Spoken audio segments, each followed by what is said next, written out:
at the foul line. A shot on Elo. Good! The Bulls!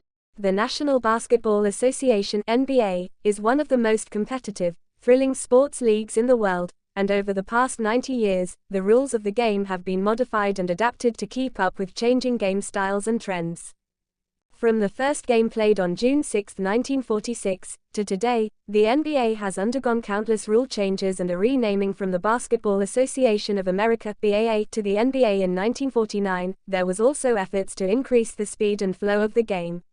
From instituting a shot clock and changing the way fouls are awarded to abolishing centers jumping for tip-offs, let's take a look at the most important NBA rule changes since the league began and the effect they've had on the game. One game-changing rule was the introduction of a 10-second rule in 1930, which required teams to advance the ball past the mid-court line within 10 seconds. This changed the game by speeding it up and preventing teams from excessively stalling. The NBA also established the 24-second clock in 1954, which limited teams to 24 seconds to attempt a shot. This rule allowed the game to flow more freely and ended the era of stalling. Over the years, officials also altered the foul system in various ways.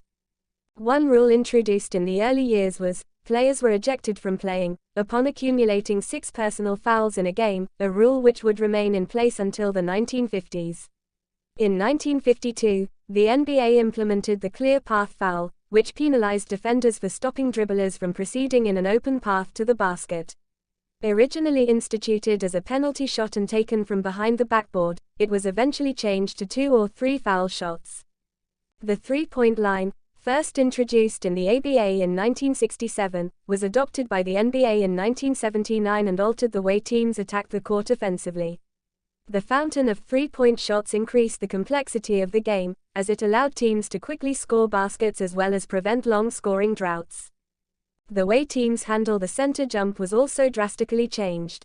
In the 1940s, the center was allowed to jump first during throw-ins, but in 1977 the NBA completely abolished center jumps and instead utilized the alternating possession jump ball between 2 opposing players. This allowed the game to happen more quickly and seamlessly. Finally, stricter rules regarding illegal defense were imposed in 2004. This rule change, aimed to ensure that players were setting appropriate screens and executing techniques such as double teaming and ball denial without impeding the progress of the ball. Throughout the past 90 years, the NBA has implemented various rule changes in order to speed up the game and make it more exciting for viewers. While each of these changes has had a unique effect on the way the game is played, all of these alterations have worked together to make the NBA what it is today. When the ABA and NBA merged in 1976, with 4 ABA teams, the Denver Nuggets, San Antonio Spurs, Indiana Pacers, and New York Nets, joining the league. This allowed for a wider variety of rules, as the NBA adopted several of the ABA's regulations. The major differences between the NBA and ABA were that the ABA allowed the use of a three-point line, as well as a wider free throw lane. Additionally, the ABA had a more wide-open, up-tempo style of play, while the NBA was more conservative and defensive-orientated. The two leagues merged in 1976, bringing the more aggressive ABA style of play to the NBA. Thank you for watching and don't forget to subscribe.